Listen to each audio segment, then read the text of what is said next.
La revue de presse d'Europe 1, Olivier Delagarde. Une question ce matin. Est-ce que ceux qui crient le plus fort ont forcément raison ? Mais c'est une très bonne question, mon cher Dimitri. Question qui se pose effectivement ce début de semaine où les contestations n'en finissent pas d'enfler. Dans le Figaro, Guillaume Tabar énumère réveil de la colère des paysans, menace de grève à la SNCF, entreprise inquiète de la politique fiscale, situation dramatique en Nouvelle-Calédonie. Maires en colère. Commençons par les agriculteurs. Vent debout contre l'accord avec le Mercosur. Mais il n'y a pas que le Mercosur. Et il n'y a pas que les agriculteurs. Tous les élus en France sont contre. D'ailleurs, heureusement qu'il y a le Mercosur, s'amuse Rémi Godot à la une de l'opinion, pour assurer une forme d'union nationale. Tous derrière nos agriculteurs peuvent s'écrier nos politiques d'une seule voix. Mais le Mercosur, c'est surtout le parfait bouc émissaire, explique-t-il. Bouc émissaire, oui, pour mieux dissimuler la responsabilité de ces mêmes élus dans la faillite de la ferme France. La ministre du Commerce extérieur dénonce l'incohérence d'un accord antinomique avec le pacte vert, soit. Mais où est la cohérence lorsque Paris interdit des substances actives encore autorisées chez nos concurrents ? La ministre met en garde contre la fragilisation de certaines filières. Mais que n'alerte-t-elle sur une dépendance alimentaire exponentielle, puisque la France importe désormais 70% de ses fruits et légumes, du jamais vu. À vrai dire, si l'agriculture est à bout de souffle, c'est à cause d'un coût du travail excessif, d'une montée en gamme ratée, d'une fiscalité asphyxiante, des surtranspositions des normes européennes et d'une bureaucratie tatillonne. Bref, c'est plein de choses.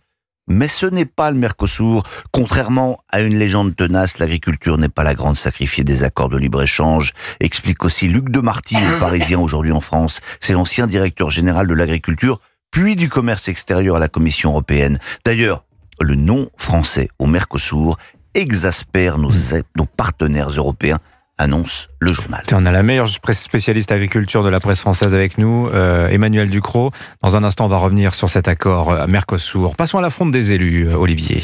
Et là encore, il est de bon ton de prendre la défense de ces modestes édiles pressurés par un État forcément butor. Sauf que dans son éditorial des Échos, Étienne Lefebvre ose lever un coin du voile sur les comptes des collectivités locales. Les dépenses sont en hausse de 7% sur la première moitié de l'année, le double pour les dépenses d'investissement et rien qui justifie un tel rythme.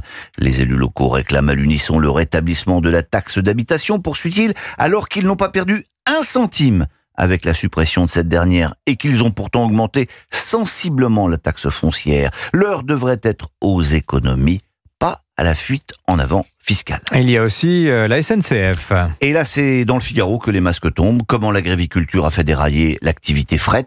C'est le titre d'un long papier qui détaille les raisons de la faillite de la branche transport de marchandises de la SNCF. Plus de 5 milliards de déficit. Retraite précoce, organisation du travail très accommodante, avantages syndicaux à gogo.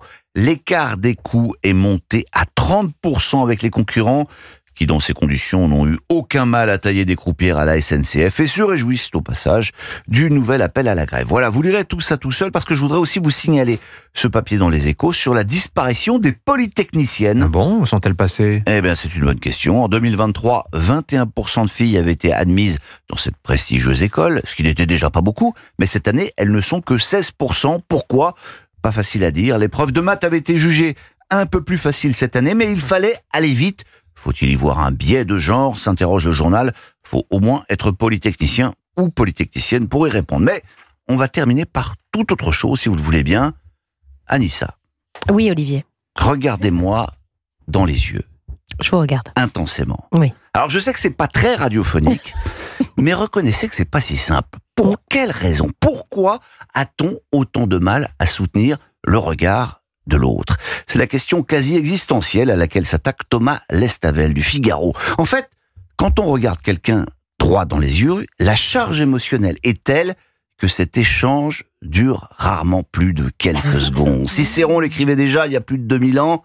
Si le visage est le miroir de l'âme, les yeux en sont les interprètes. On se sent jugé, on admet que l'on juge l'autre. Bref, se regarder dans les yeux, c'est un peu mettre à nu ses émotions, comme lors d'un coup de foudre, ou comme ces deux boxeurs qui se toisent avant de combattre. Sinon, au-delà de ces cas extrêmes, Anissa, il y a quand même 3 cas qui imposent culturellement de se regarder droit dans les yeux, rappelle-t-il, dire bonjour ou au revoir, faire une promesse, et puis bien sûr, trinqué à la vôtre. Ça va, vous dérange pas? Les yeux, revolver.